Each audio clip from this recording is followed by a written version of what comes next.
What's up, guys? Welcome back to the Ali Fushu podcast. And tonight we're at episode 8. And tonight's topic is actually, you know what? I don't think I can carry on to this podcast knowing the fact that I'm lying to everyone. You know what? I have a confession to make. These headphones are fake. I mean, sorry, they're original headphones, but I'm actually faking that I'm using them. As you can see, they're not connected to anything. I know that, some podcasters use headphones or they wear headphones while they're shooting or while they're conducting the episode, but, to hear themselves. But for me, that's kind of weird, so I'm not going to do it. But anyway, let's actually go to the main topic of tonight's episode now that I'm done with that lame ass intro. Welcome. Tonight's episode, at episode 8, I wanted to talk about the difference between online coaching and coaching in person, or in other words, in person coaching. And I do have a flow chart, like a flow that I want to actually follow. I mean, hopefully I do follow it. Knowing me, I do go off tangent. But anyway, the few things that I want to talk about today will be to define first, or to distinguish online coaching from in-person coaching, even though if the difference is definitely obvious, the pros and cons between the two, which will definitely help us to point number 3, which option is going to be the best one for you. Number 4 is going to be how to pick an online coach, or how to pick your personal trainer. And the fifth one, I do have some closing remarks regarding all of that. Okay, now that's done and done. The first one, let's now define, or let's distinguish the difference between online coaching and in-person coaching. So let's start with that first. In-person coaching, it's the one that almost everyone knows already, because it's been a practice for like how many decades already, wherein somebody would go to a gym, hire a coach to be trained for an hour, and then obviously you're going to make some schedules for the weeks or the months to come, how many times you guys are going to see each other, etc. And then of course there's the freelance option, where if you have a home gym, you're going to have your freelance coach go to you within set specific hours, like throughout the week, etc. So that's in-person coaching, a very traditional form of training. Then now there's online coaching, which is something that has been continually being developed, and something that's continually getting more popularity, is getting more popular because of the advancement of technology, and especially now so because of 2020, because of COVID-19, the pandemic.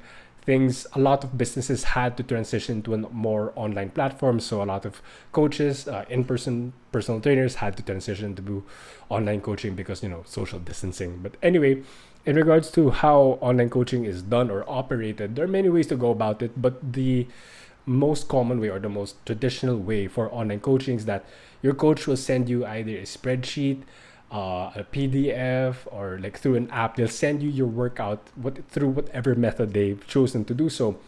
And then it's going to be your job to look at that workout and then to perform it throughout the week or throughout the month, depending of how long the program is. Then you'd be filming yourself in regards to your sets, and then you'll be emailing them, or you'll be sending those videos to your coach so that your coach can review it for them. So that's the traditional sense of online coaching. But since technology has been getting better throughout the years, a different form of online coaching has emerged, wherein you're actually going to schedule like a Zoom meeting or a Skype call with your coach, and then you're gonna be like one-on-one video calling, and then you're going to the coach is going to give you the program, and you're going to perform it in front of your coach. You're going to do your sets of squats or bench press, whatever, in front of that coach. So I personally don't go for that option. I'm not saying that's a bad option. It's just kind of weird that I'm going to be staring at a webcam, or like both of us are going to stare at a webcam for an hour or so while you do a workout. I mean, that's not bad. It's just that it's just something that I'm personally not a huge fan of. And actually, another way of online coaching that has emerged, it's not one-on-one, it's actually a group class. Like, I mean, everyone knows how a group fitness class looks like, and now because of the pandemic, a lot of instructors have adapted to be able to perform or to conduct those group classes through video calls. So an example of that would be a coach or an instructor would host a Zoom meeting, send the invite link, like the scheduled invite link for their clients to join in, and then they all 15 or 20 students will be following on the workout that's going to be displayed through the call. So that's really cool. I'm personally not a fan of that. I mean, I'm not going to do it myself, but a lot of people find success in doing so. So But yeah, that's the biggest. That's how online coaching is in comparison to personal training. I mean, that's the long answer, because the short answer is basically once in person, once done online. That's the simple way to go about it. But now, moving on towards the second point of tonight's episode is what are the pros and cons between the two, which is, again, as I mentioned, it's gonna help us. It's gonna help you decide which option is actually gonna be the better one for you.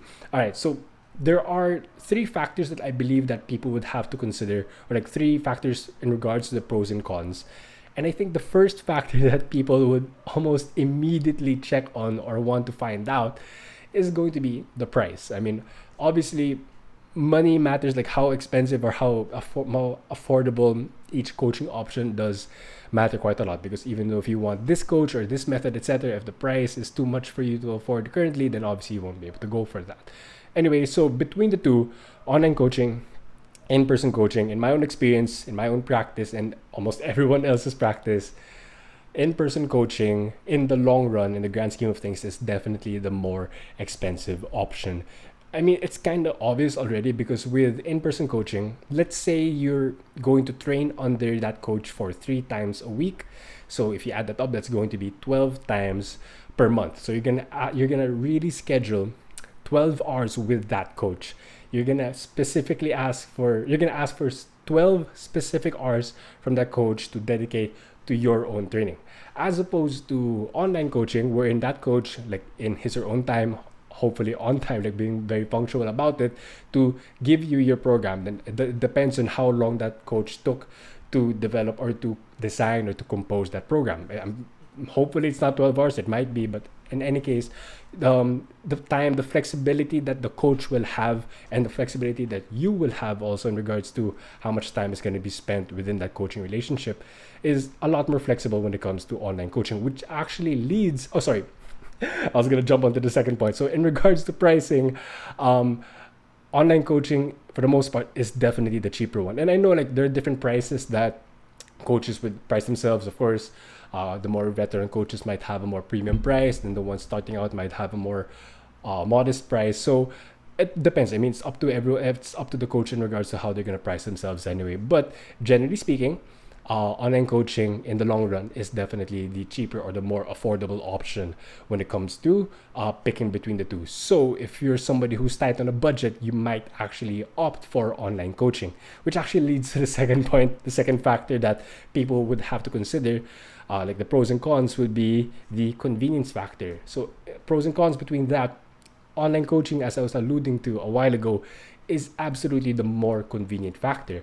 That's because when it comes to in-person training, in-person coaching, as I mentioned a while ago, you're going to schedule 12 or 16 or 20 specific hours of the coach's time to be dedicated to you. That's a lot. That's a lot of like specific hours. Like that's a lot of scheduling to be made, and it's very specific scheduling. If you say 4 to 5 p.m., it's gonna be that.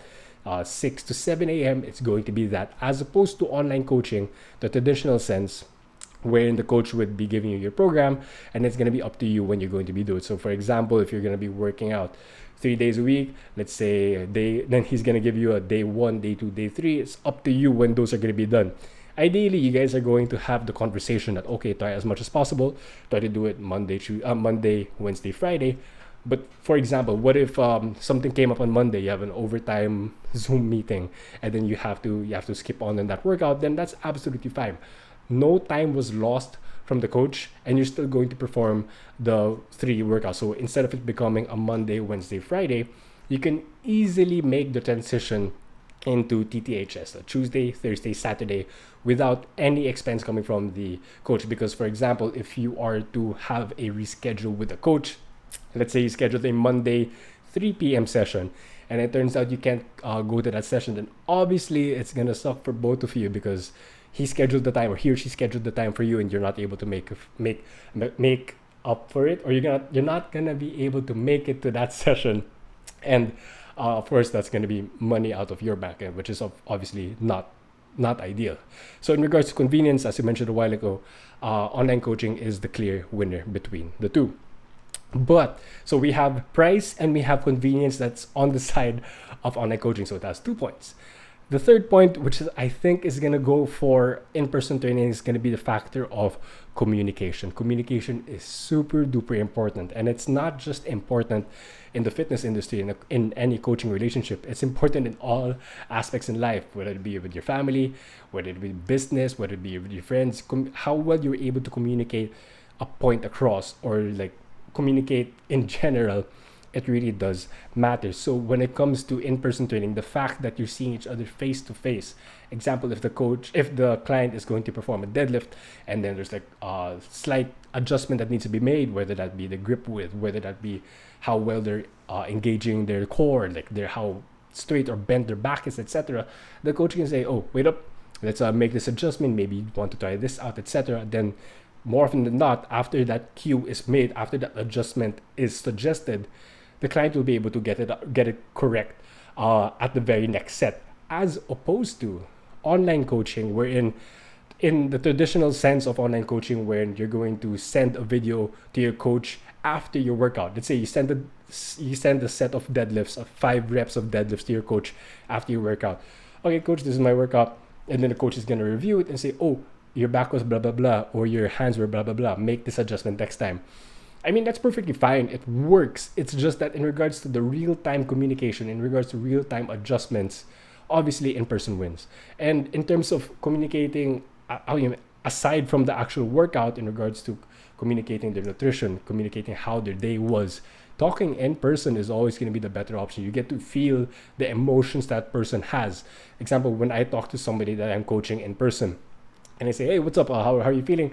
And then if they say, oh, I'm doing fine, but then, they're kind of groggy, they're kind of like, you can see the eye bags, and obviously you can make the coach can make the necessary adjustments. Oh, okay, he or she's probably not having the best day right now, so maybe I'm gonna make the workouts a bit toned down, as opposed to the traditional form of online coaching, where the client might say, coach, I'm feeling fine today, but in all actuality, that might not be the case. So because that person wasn't feeling fine, maybe the workout's not gonna go out as intended. So again, in regards to overall communication, in-person coaching is the clear winner. Okay, now we talked about those pros and cons in regards to which option is gonna be best for you. And to be honest with you guys, we talked about 3 things. Again, that's to enumerate it. It's gonna be price, the convenience, and the communication, all of which are important. But apart from those 3, in regards to choosing which option is best for you, a 4th factor, which I think is a big factor, and probably the biggest internal factor that will affect your choice between online coaching and in-person coaching, is your motivation, or in other words, the willpower that you have. So let me explain this. So in my own experience, I hate that I'm going to generalize, but statistically speaking, in my experience of coaching a lot of people from different walks of life. So I've coached preteens, I've coached college students, people in their 30s, 40s, 50s, and even in their 60s, both online and in person. Statistically speaking, people, I can't believe it, I'm gonna say it. Boomers, okay, no, sorry, I can't believe I said it. Anyway, people who are in their 40s and above are definitely not the better candidates for online coaching. So that can be because of many reasons, but generally speaking, it might be because they're not as tech savvy as the 20-year-olds, as the college students, as the early 30s. They're how well they're able to operate their phone, their webcam, etc. They're just not as great. And I guess in regards to the relationship that can be formed, if you're gonna talk to somebody in their 20s online, that's the specific, there's no language barrier. I mean, we know how to speak to each other through emojis, through GIFs. In regards to talking to somebody in their 40s, 50s, 60s, they can. The people in their 50s can use emojis, I'm sure, but then it might not be like the mood that we're trying to get across to them, like as coaches to our 40-year-old or 50-year-old clients. It's not as accurately expressed through online as opposed to saying it in person, because there are people who grew up without technology. Oh man, I'm making such bad generalizations, but I know you guys get what I'm trying to say, is that language-wise, communication-wise, I guess to go back to the communication point, it's easier to speak to 20-year-olds, 30-year-olds, like mid 30-year-olds online as compared to people 40 and above. I'm not, man, I know that sounds like I'm generalizing, but in my experience, that seems to be the case. In regards to, okay, to be very honest with you guys, in regards to my retention rate of clients, it's different when it comes to in-person coaching. My retention rate is definitely, I'm proud to say that my retention rate is good. Like, I've coached a lot of people and I'm still coaching them. I mean, of course, pre-pandemic, I've been coaching them for 2-3 years, like without missing like a full month or like full weeks or months, just because we have a solid good relationship. And that's people from pre-teens all the way to 50s and 60s. I have a good relationship with them. In regards to my retention rate for online, it's pretty good if they're in their 20s.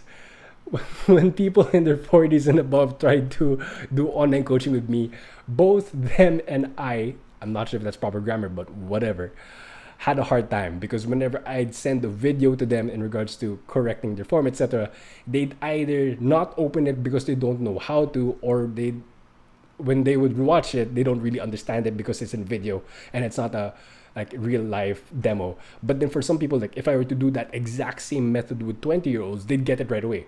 So it's just a different, oh man, I've been talking about this for quite too long, and it's only about, like the motivation part, but it matters. Oh yeah, sorry, I'm talking about motivation, not just how tech savvy they are, but motivation matters quite a lot as well. Same generalization applies to that age group in the 40s and 50s. From what I've observed and experienced, they are somewhat dependent on the coach being physically beside them, being physically present during their workout. Because it's for them, I would assume, and I know that it is gonna be a long talk. I mean, it's a podcast, so you guys clicked on this video or whatever. So I talk long, so take it.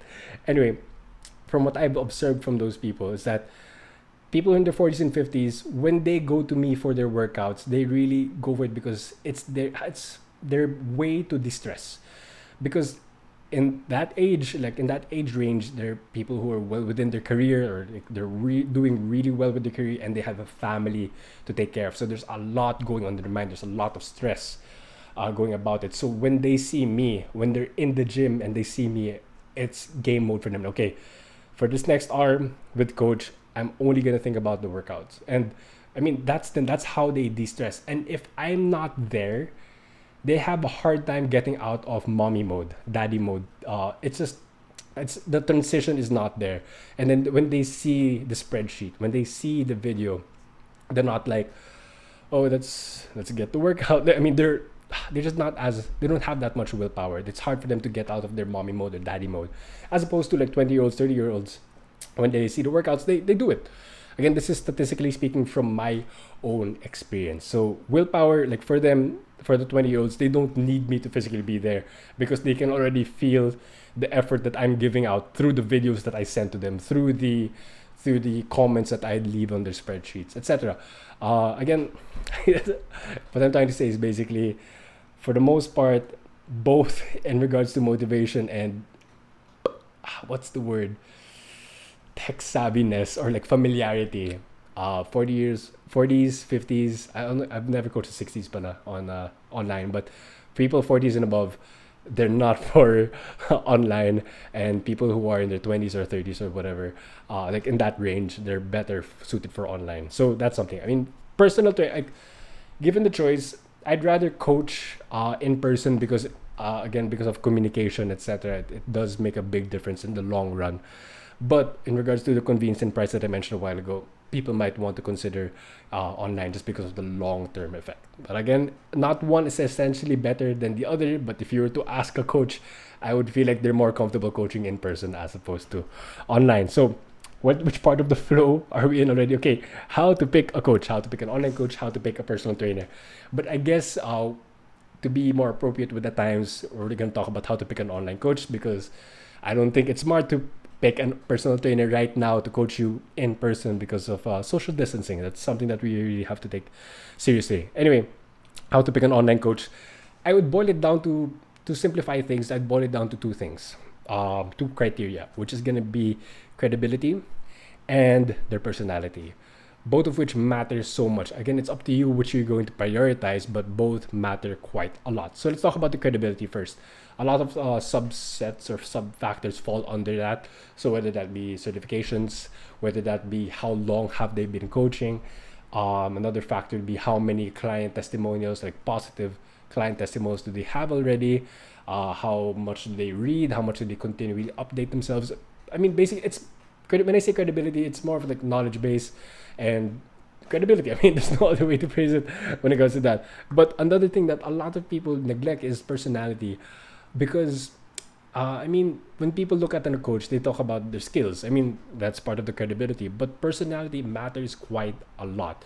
And I know there different people prefer different kinds of personalities, because I've experienced this, that there are some, and I'm able to adapt well to whoever I'm coaching.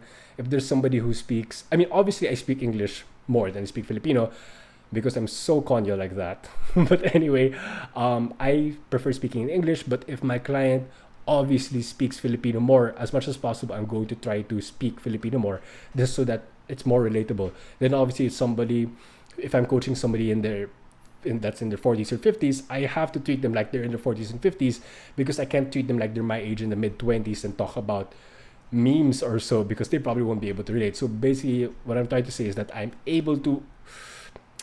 not saying that I'm having fake personalities, but I'm able to change my personality. My personality is able to adapt to whoever I'm coaching, because that's super duper important. I can't be the exact same person, or I can't talk the exact same way to every single every single client that I have. I have to change my mood or change my facade to whoever I'm coaching. So my personality is able to adapt. But if you're somebody who really, man, because I've seen coaches that are really different. Some people are super duper compassionate, which is important. Like if if your client is not doing as well or not being as committed, some people are going to be okay. That's absolutely fine. We just have to make sure that the days to come, weeks to come, we're going to get back on track, and that's super important. But you have to have some firmness, have some strictness, because if they don't become strict, if they're not disciplined with the workouts, it's your name that's going to go down. Because people are gonna say, haven't you been coaching this person for 6 months already? Why do we not see any progress? And truth be told, it might not be because of you, but it's because of the personality, of the mindset that person has, or like how committed that person is. But actually, saying it out loud, it does kind of like fall on you quite a bit also, because you do have to be strict. And what I'm trying to say is that because there are some people as well, some coaches that are super duper strict, like, if you miss a workout, they're going to, how to phrase this, bad mouth you. And that's something that some people love. Like some people like being cursed on, like, hey, your deadlifts are fucking trash. I mean, sometimes I'm like that to some of my clients, and they appreciate it as well. But I guess what I'm trying to say is that your coach, I know I went off topic for quite a while, or went off tangent for so long, but that's who I am. This podcast is named after me anyway. But anyway, what I'm trying to say is that the personality of the coach that you have, or that you should look for, is somebody that can actually adapt to you. And it's something that I mentioned a while ago. If you're somebody that loves a really, really strict coach, get a strict coach. But make sure that coach is not just strict. That coach has to adapt, in the sense that if you're being bashed so much, like saying that your squats are trash, or that your bench is trash, there has to be some criticism, positive criticism, to help you. Like, what's the term? Constructive criticism to help that. If that coach says that your squat is trash, that coach has to make the effort to make sure that your squat doesn't stay trash. That's basically what I'm trying to say. So what I'm trying to say, how many times have I said that? But anyway, in regards to how to pick a coach, pick a coach that has the personality that can match yours. The second one is going to be the credibility. And of course, as I say, credibility, don't ignore those new online coaches, because a lot of personal trainers had to make the sudden unplanned transition into online coaching. I mean, if they were purely personal trainers in person, and then they had to become online coaches, they probably don't have that much, like, their systems are probably not in place yet. So give them a chance if you feel like their personalities match yours so well, but they don't necessarily have the credibility quite yet. Just give them a chance. I mean, it's really up to you. It's up to you who you'd want to choose, but that's something for you to consider moving forward. And I guess that's all I'd have to say in regards to the closing remarks that that I placed, mentioned in the start of this video or this podcast, is that, hey, look at my new desk. I spent 1 week making this desk. So if you guys watch my previous videos, you guys would know that I was on a standing desk for quite some time. I mean, that was great because it's, it kept me standing, kept my joints healthy. But standing up for 8 to 10 hours is too much. And I know I'm being a little bitch because I know some people stand for 10 to 12 hours a day. I used to, but right now I don't have the cardiovascular capacity to do that. Hence, I converted back to a seated desk, and it's an L-shaped desk. I'm really happy about it. If you guys can see this is my monitor, obviously. Computer's down there. I got my PS4 right there. I mean, because I'm still a gamer. I don't play as much, but I still call myself a gamer. And yeah, I think it's pretty nice. Please tell me it's nice because I worked so hard on this. I missed 1 week's worth of workouts because of it. I mean, it's worth it, man. I think so. But anyway, so yeah, that's tonight's episode 8 of online coaching versus coaching in person. Hopefully, that helped you understand the difference between a lot. I mean, in regards to right now with today's situation, this year's situation, online coaching is definitely going to be the way. So if you feel like you're ready to start with that route, contact a coach that you think suits your personality best, and a coach that you think is credible enough or is knowledgeable enough to guide you to your goals. But anyway, that's tonight's episode. Hopefully you guys enjoyed it. If you liked it, and if you're watching this through YouTube, please do consider subscribing to the channel and like the video if you haven't already. If you're on Spotify, if you're watching this through Spotify, please click following. That's the term, because before I'd say like the playlist or like the podcast, but it's not like, it's following. So please do follow the Ali Fusha podcast on Spotify. So yeah, that's tonight's episode. See you in the next one.